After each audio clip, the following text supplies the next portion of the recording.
Good choices make positive change. The choices I make daily, each of them have the potential to change my life. Just like that, the choices you make daily have the potential to change your life.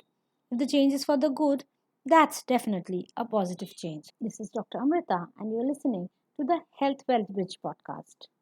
To visit a gym but just didn't have the time? Did you always want to grow a garden?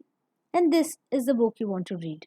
How to Walk, Write and Garden for the Healthy Life You Want by Dr. Amrita that's myself, is a 45 minutes quick read. The book is found as an ebook on Amazon or you can listen to it for free on YouTube. I talk about how everyday wellness practices as a child and as a teen can grow up as a good life choice as a busy mom. What you do today will shape your future tomorrow. Taking one step forward was never more critical than now. This book has my own experience as well as scientific references and data supporting the power of walking, writing, and nature in making wellness possible in daily life. A link to the audiobook in the description of this podcast. Today on World Environment Day, I will also want to share about the good work the green heroes of India are doing. The forest men of India are trying to make India green again. First up comes Green Hero of India, Dr. Radhakrishna Nair. I wrote about the Miyawaki forest few years back, and now Kutch in Gujarat has the right example of it. Grown in 4 years by India's green hero, Dr. Radhakrishna K. Nair. When we visited Udaipur, Jodhpur, and Jaisalmer this December, we were surprised to see how green the cities were. In fact, the once green West Bengal is way grayer in its urban areas than ever before, compared to even Jodhpur. No wonder the temperatures are soaring. The story of Kutch going green had me feeling nostalgic. Dr. Nair has created more than 115 green Miyawaki forests. He has aptly founded the group called the Forest Creators. Miyawaki forest is a Japanese method where there's multiple benefits to environment and population. It's said to include rainwater conservation, soil conservation, environment conservation, carbon absorption, lowers local temperature, increases the oxygen supply, water conservation, ecological conservation, biodiversity is enhanced, provides employment, and reduces the overall temperature in the environment. It helps environment fight drastic climate change and build a sustainable future. Dr. Nair has built the largest forest in Kutch, which is part of a memorial for the 2001 Bhuj earthquake victims, the Smriti One. More than 6 lakh trees of 117 varieties are planted here. He is also behind the largest Miyawaki forest next to a seashore at Nargol. When I saw a tweet by Mr. Anand Mahendra, I could not help but share this work. It is important that we share good green work. Another green hero is the forest man of India called Mr. Jadev Payeng. He is famous as the forest man of India because he has planted a variety of trees in the Moloi forest in Assam. The trees include bamboo, cotton, and other indigenous species like the silk trees, moj, arjun, gulmohar, and something called the pride of India. The forest covers more than 300 hectares, and Moloi Forest on the Brahmaputra River near Kokilamukh, Assam, India is India's pride. This man has planted for 3 months every year on a barren island for 37 years. The Majuli Island is now a green island and has created a forest wildlife reserve twice the size of Central Park in New York. A tweet by Raghu at the rate of India Tale 7 on X helped me find this green hero of India. I also found out that there are more such green heroes all over India who are trying to make India green again. Another X user, Mr. Uday Mahurkar, shared about the good work done by Mr. Vijay Dobaria, a Rajkot businessman who is one of the greatest creators of urban forests in the history of India. In 3 years, he has planted more trees than you and I can imagine. The most important thing is he has created 270 urban jungles covering 500 acres in Gujarat on a PPP model with almost zero tree mortality. By 2030, he plans to create 5,000 urban forests with 100 crore trees. During this period, he will also plant 1 crore roadside trees with tree guards.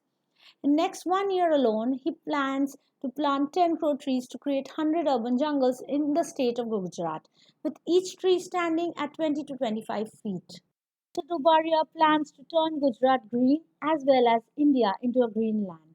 In creating urban forests, he has used the Miyawaki method as also some local techniques, and he always plants local trees like peepal, banyan, neem, audambar, borsali, etc. Going local is very important when we want to create an urban forest. But his greatest asset is his management power. He can convince people to adopt trees or entire urban jungles. He has involved 1 lakh people in this mission in what is a great PPP model. One Surat diamond company called JK Star has adopted entire Surat city for planting roadside trees.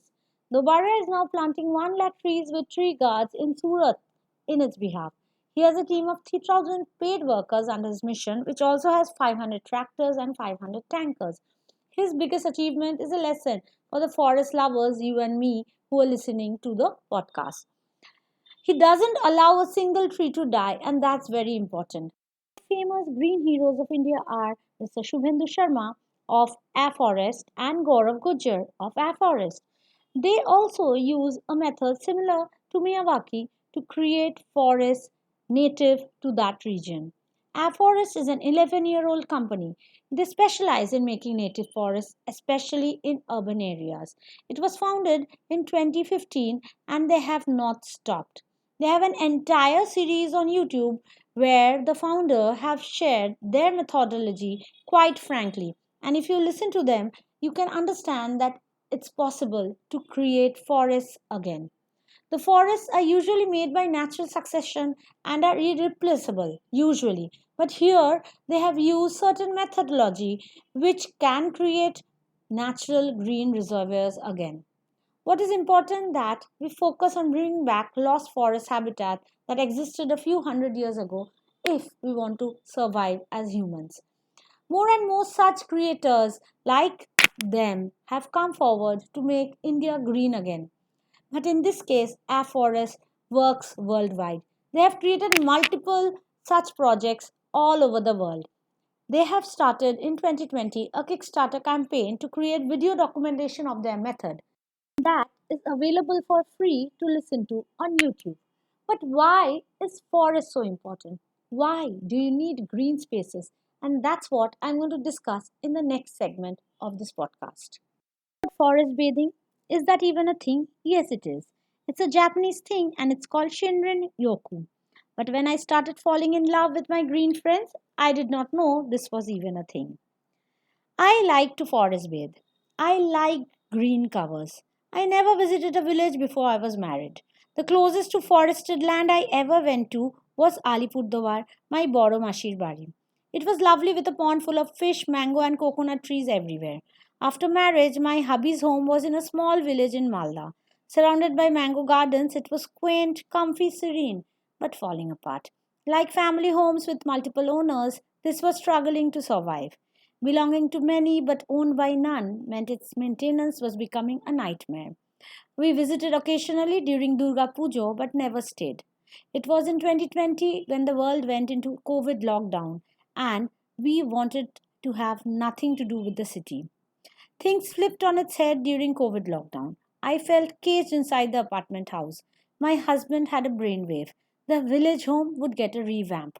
My brother in law agreed, and together they managed to restore the old home, built a new roof, raised a perimeter wall, a swing, a slide, a basketball ring, around 50 trees planted, and a kitchen garden was started. That was then. And from 2020 to 2025, we have managed to plant around 500 trees as a family along with friends.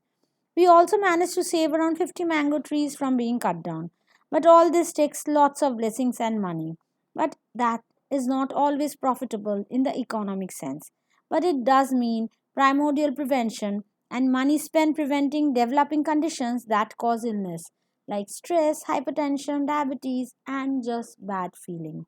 We did good. We didn't look back. The village home garden is my favorite place to spend the weekend.